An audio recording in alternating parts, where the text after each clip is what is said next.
Hello guys, कैसे हो आप सब। आई होप अच्छे होगे, स्वस्थ होगे, मस्त होगे। मेरे चैनल निमित ब्लॉग्स में आप सभी का स्वागत है। गाइज, आज ज्योतिया का नहा खाया है और कल पूरे देश में ज्योतिया यानी जीवित पुत्री का व्रत मनाया जाएगा। आज मैं आप सभी को ज्योतिया का कथा बताने वाली हूँ, जो सुन के इस व्रत को किया जाता है।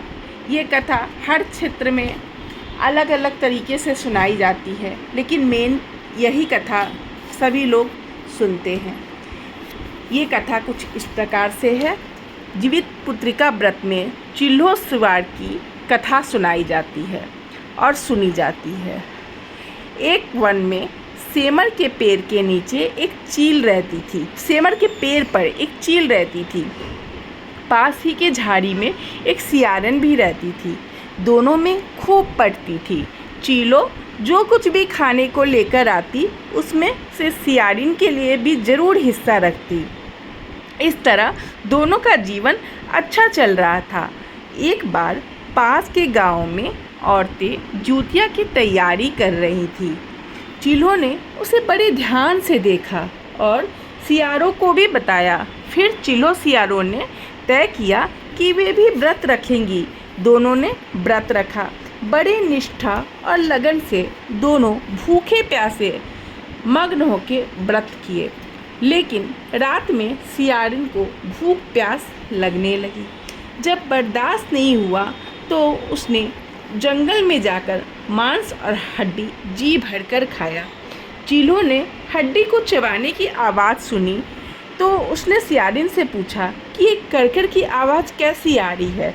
तो सियारिन ने कहा कि भूख के मारे मेरा पेट कुरकुर कर रहा है।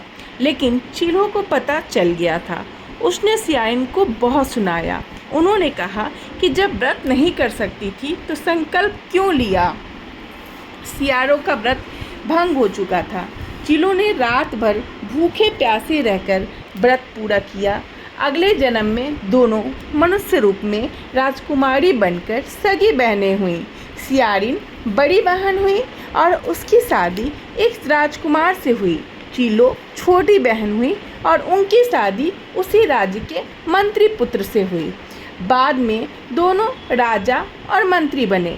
सियारिन रानी के जो भी बच्चे होते वे मर जाते, जबकि चीलो के बच्चे स्वस्थ और हट्टे कट्टे रहते। इससे उन्हें बड़ी जलन होती। एक बार सियारिन ने चीलो के बच्चे का सर कटवाकर डिब्बे में बंद करवा दिया, पर वह सिर मिठाई बन गई और बच्चों का बाल बाका भी ना हुआ। बार बार उसके बच्चे और पति को उन्होंने मारने का प्रयास भी किया, पर वह चील के बच्चों को मारने में सफल नहीं हुई। आखिरकार उन्हें दैव योग से अपनी गलती का एहसास हुआ। उन्होंने अपनी बहन से क्षमा मांगी और विधि विधान के से जीवित पुत्रिका का व्रत किया। तो उनके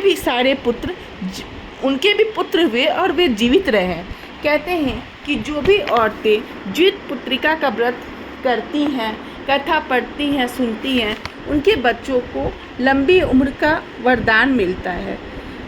मेरा सभी से कहना है कि जो माताएं बहनें जिन्होंने इस व्रत को किया है और नहीं भी किया है, वो सभी आज के दिन जीवित पुत्रिका का व्रत की कथा सुने और भगवान से आशीर्वाद लें कि जैसे उन्होंने चील के बच्चों की हमेशा रक्षा की, वैसे ही हर इंसान की, हर माता की, हर बहन की बच्चों की रक्षा करें और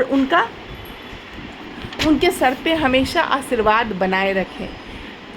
जीवित पुत्रिका का जो भी कथा पढ़ता है, सुनता है, वो हमेशा ही सुखी रहता है। कहते हैं कि इस व्रत के नहा खा के दिन माताएं बहनें मड़वे यानी कि रागी की रोटी, झिंगनी की सब्जी, पोई का साग और कहीं कहीं पे मछली खा के भी इस व्रत का नहा खा किया जाता है। फिर 24 घंटे का निर्जला उपवास रखा जाता है और उसके अगले दिन पारण केराव खा के माताएं बहनें करती हैं।